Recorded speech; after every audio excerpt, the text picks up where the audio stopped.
Next item on the agenda is review of fiscal year 2011 heritage contract status, and at the advice of legal counsel, I just want to talk about the contracts. What is the process for the contracts? Actually, building the contracts for the approved projects? Yes. There's, of course, the fiscal year begins July 1, and Rich can jump in here and fill in the blanks along with that. We have a variety of state-required parts of the contract, like insurance, whatnot, and we have staff that are currently building contracts. We have to go through BOE. If it's equipment, we don't, but if it's for services, we do. It's over $10,000, which all of these are, except for the one for $9,200 or whatever it was. The earliest that we could get on the BOE calendar is probably August, more likely September. You have to have approval of BOE before you can actually finalize a contract with the project proponent.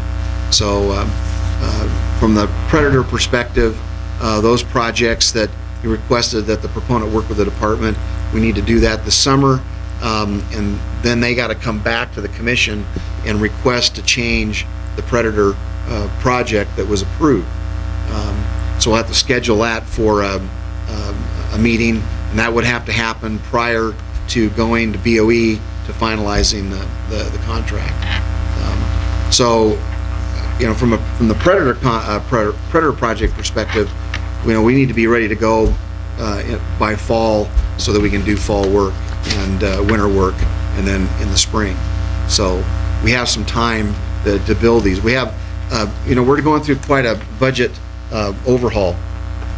Was required by the legislature, and what I was able to negotiate, Patrick and I and Rich, was that instead of doing the whole budget, which was totally unreasonable, that we would take the director's part of the budget office as well as administration and do the breakout that they've required us to do. So we got staff working around the clock to meet those deadlines. But we are making progress on those contracts, and I think we're lined up to some of them to try to get on the BOE calendar for August, and then the remainder in September. Rich, do you have anything to add to that? That about covers it. On these, one thing, and on these contracts, these are supposed to be like 12-month contracts, but if we don't get them started till November, we're saying, okay, we gave you 12 months to do it, and we're only giving you 9 months. So, you know, technically it should be 12 months from the day it's signed, because if they're only getting 9 months to do 12 months worth of work, it really cuts some of these things down for completion. And sure. Then we got to get extensions and all that. We try to get everything completed in 12 months, but we're not giving them 12 months to do it. Well, the good news, we haven't had that many requests for extensions, and they do get the work done. What Gabe does is work with the project proponent to look at what their time frame is, and if they have to do the work in the summer, for instance, they would float to the top of the pile of the contracts that we'd start with first. So, for instance, this contract to do the Kelly Creek water project, as an example, that would be at the top of the list. It's less than $10,000. It's a service contract. We don't need to go to BOE. That would be worked on first. Something that we know the work's going to happen fall, winter, we would work on that later, so that we'd make sure that we have it in we wouldn't want to put people in a situation where they couldn't get their project done because we couldn't get the contract done. Office of Risk Management is involved on the insurance side of it, and all contractors now have to meet certain state requirements for bonding, and it's a never-changing, ever-changing world from a legal perspective. So has the process changed from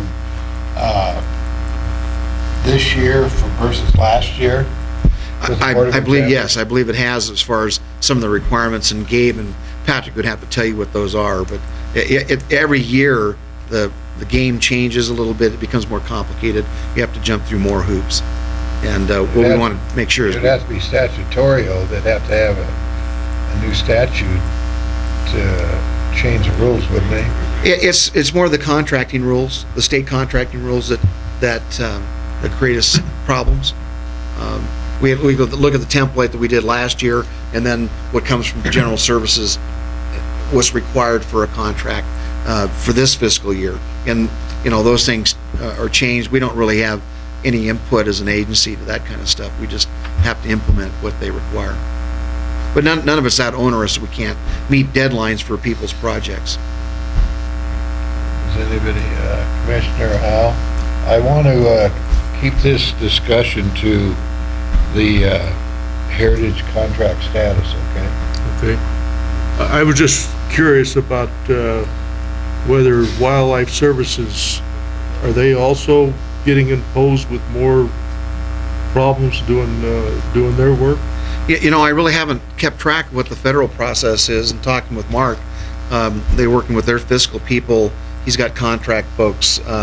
He does, I don't think he believes that there's any difficulty on their end of processing What I'm contracts. referring to is when he's doing work for NDOW, which is year-round practically, there's no obstructions there. No, we do contracts with them all the time. So when there's contracts that are a proponent doesn't actually do the work, Wildlife Services is going to do the work. So that should alleviate most of the problems then.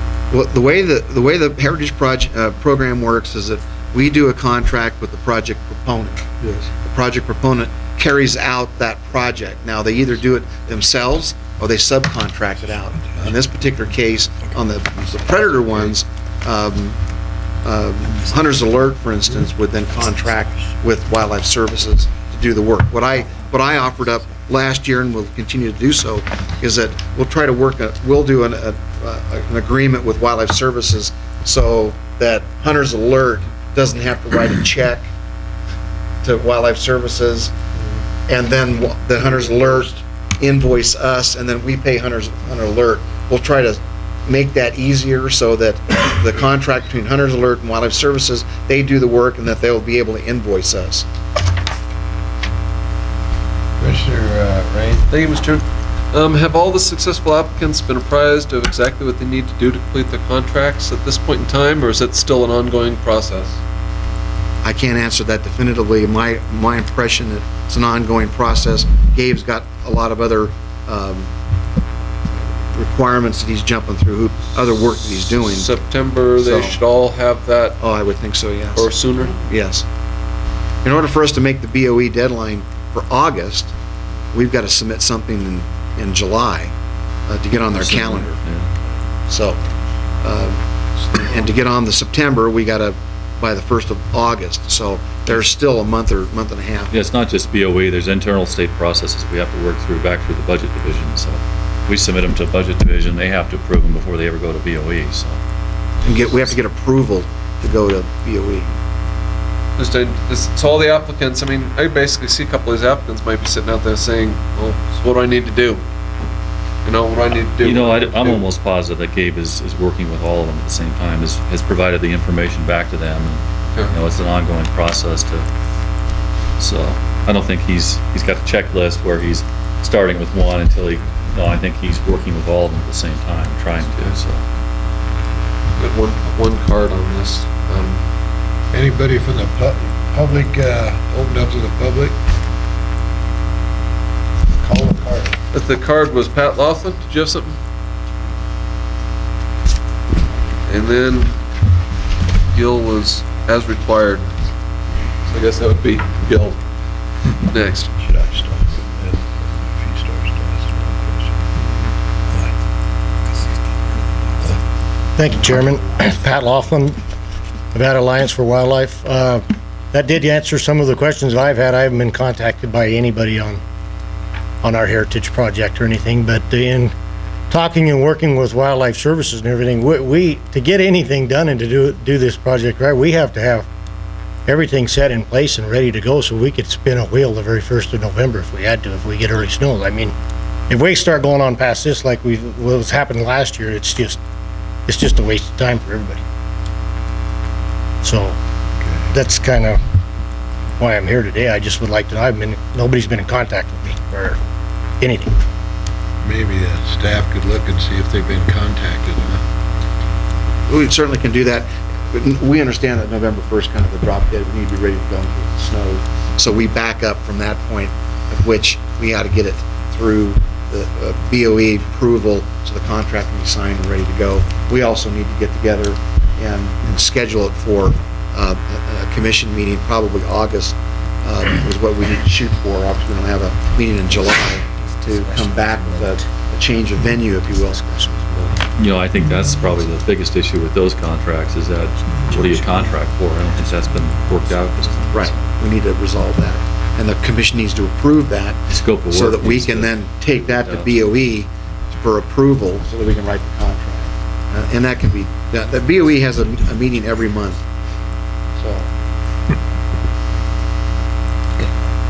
Okay. Thank you. Thank you, Ben. Who else? Gil, and then nobody else specified?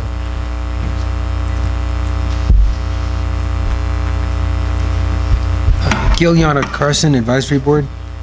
Along the lines of talking about these contracts is great, but I'd sure like to see a formalized reporting format on the status of these projects.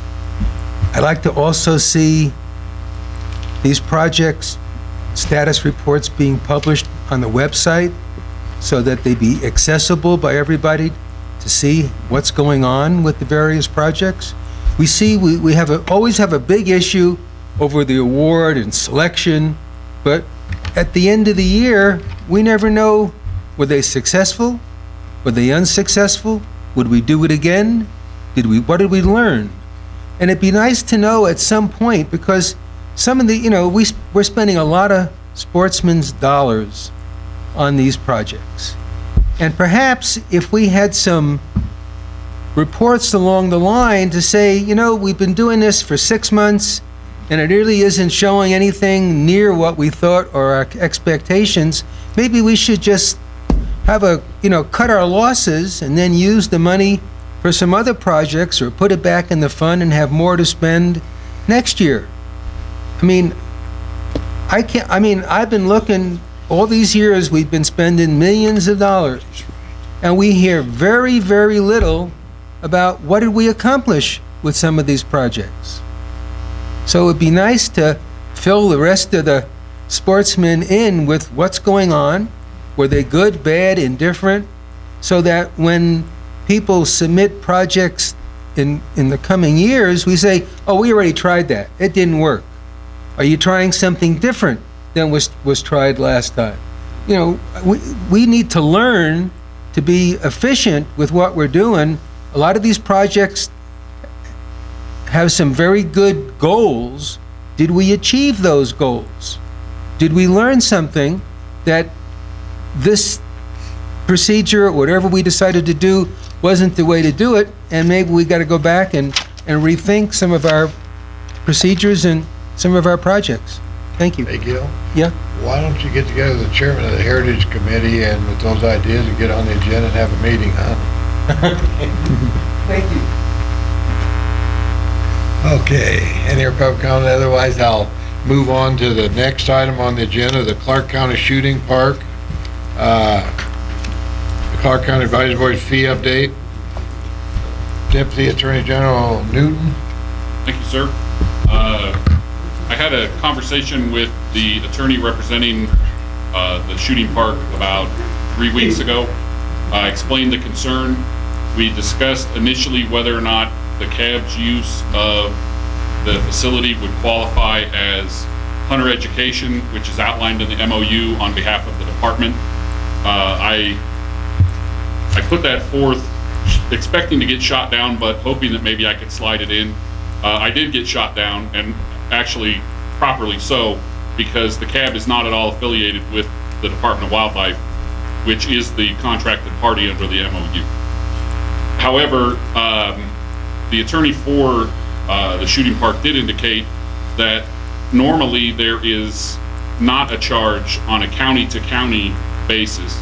In other words, a county entity to use that facility.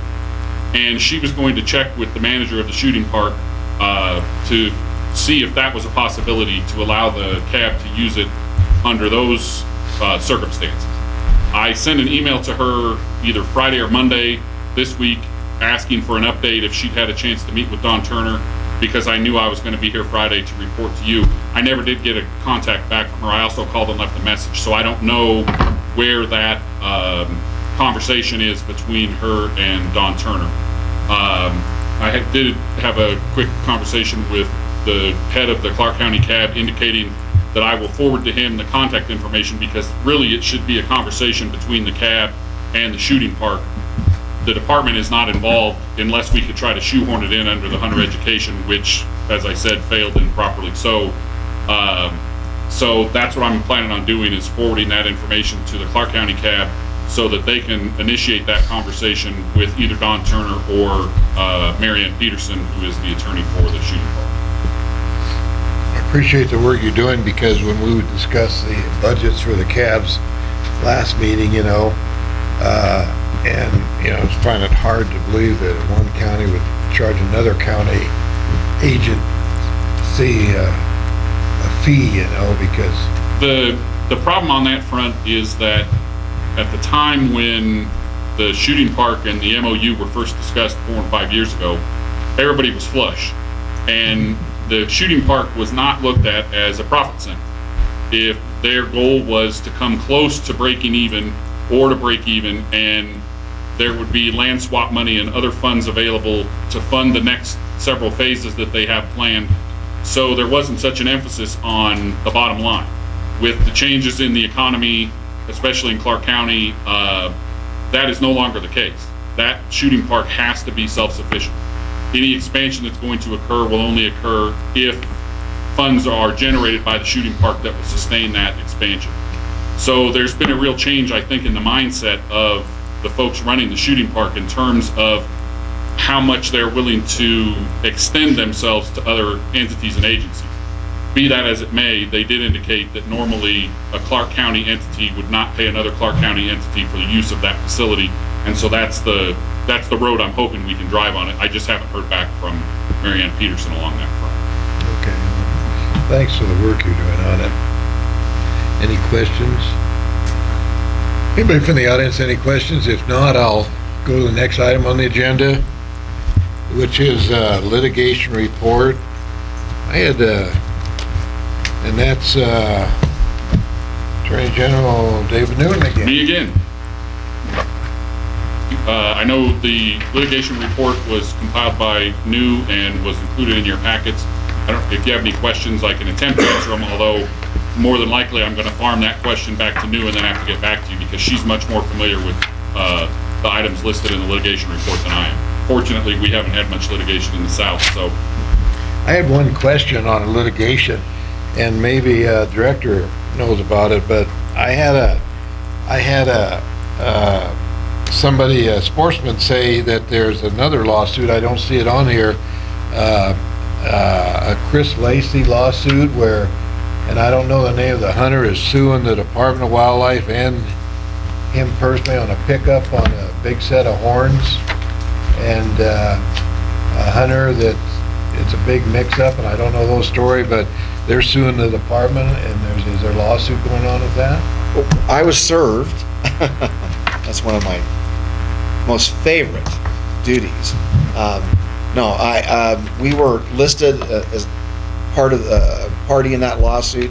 That was given to the AG's office. I've heard nothing since. I don't know whether it's going forward or what. It's I guess a hunter from out of state is suing Mr. Lacey over a pickup head controversy. I don't know whether Mr. Bonamici's here to talk about that at all, but we haven't heard anything as far as where that stands at this point.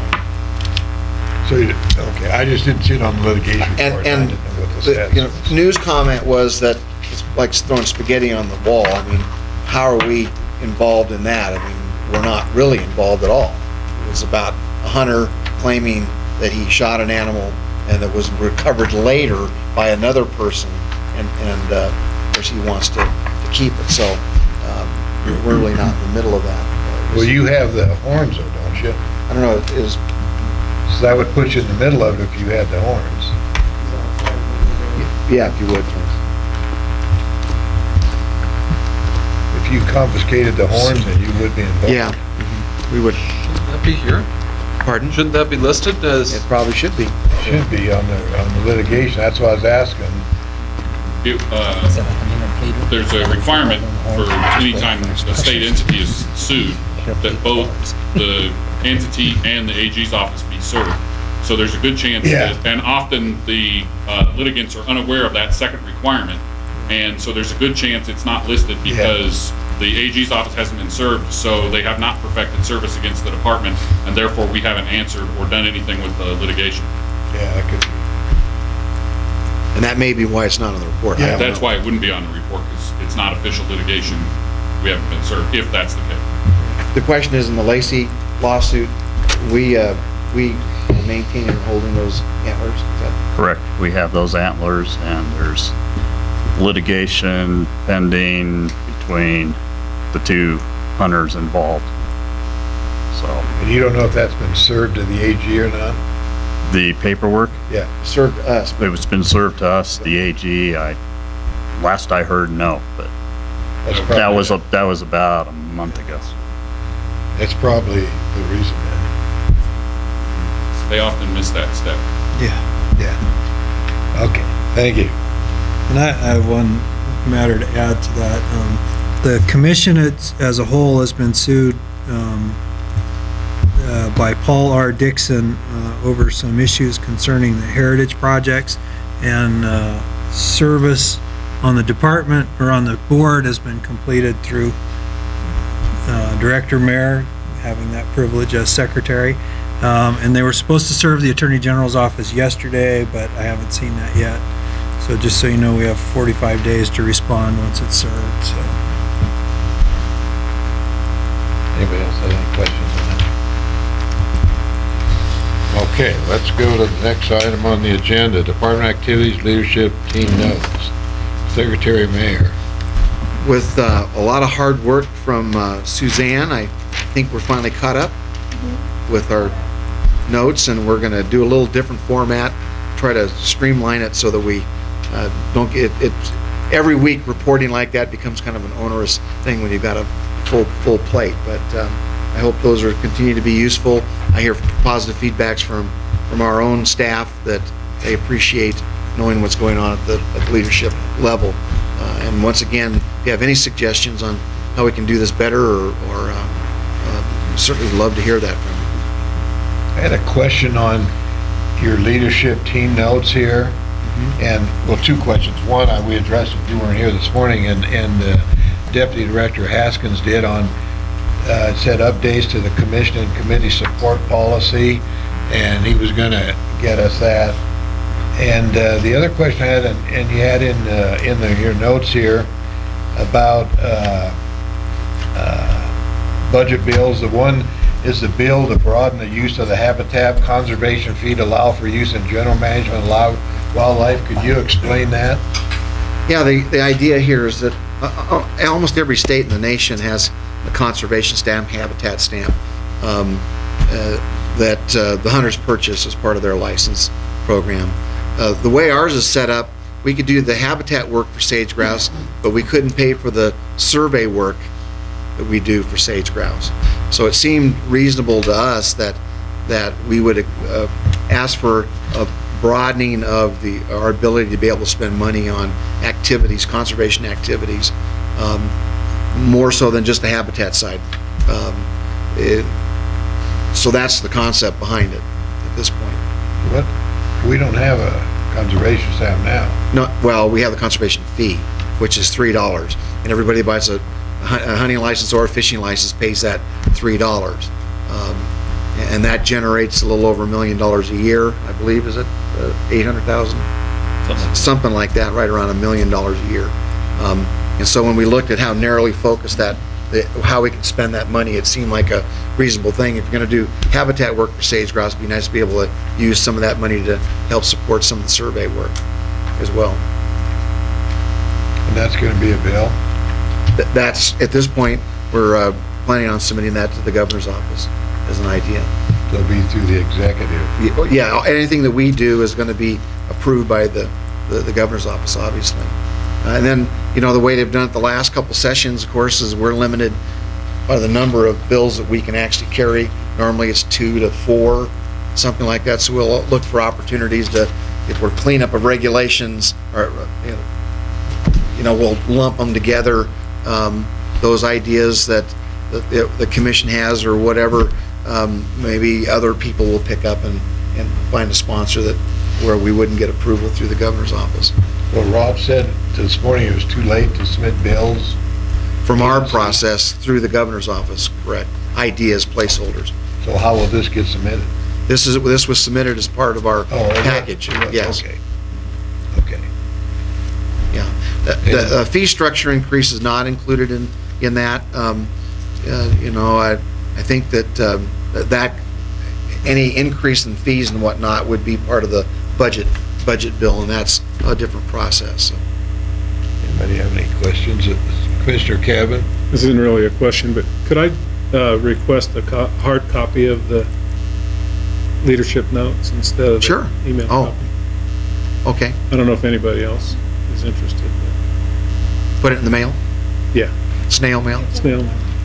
Okay. It's better than me not reading it. So. Yeah. It's. I don't really care to sit at the computer and read those things. So No problem. the hard copy is much easier for me. Me too. So would the commission prefer to have a hard copy dropped in the mail? Probably. I'm okay with electronic. Okay. Okay, and then what we'll do is maybe every couple weeks. Yeah. So we don't have to every week kind of a mail it. We're doing them Yeah, we come 2 through. weeks now. Pardon? We're doing them every 2 weeks. Right, okay. So maybe we do it once a month. All right, that's not a problem. Anybody from the public want to comment on department activities and leadership team notes? Hearing none. Commissioner Howell? Move to adjourn for cocktail. Second. Meeting adjourned.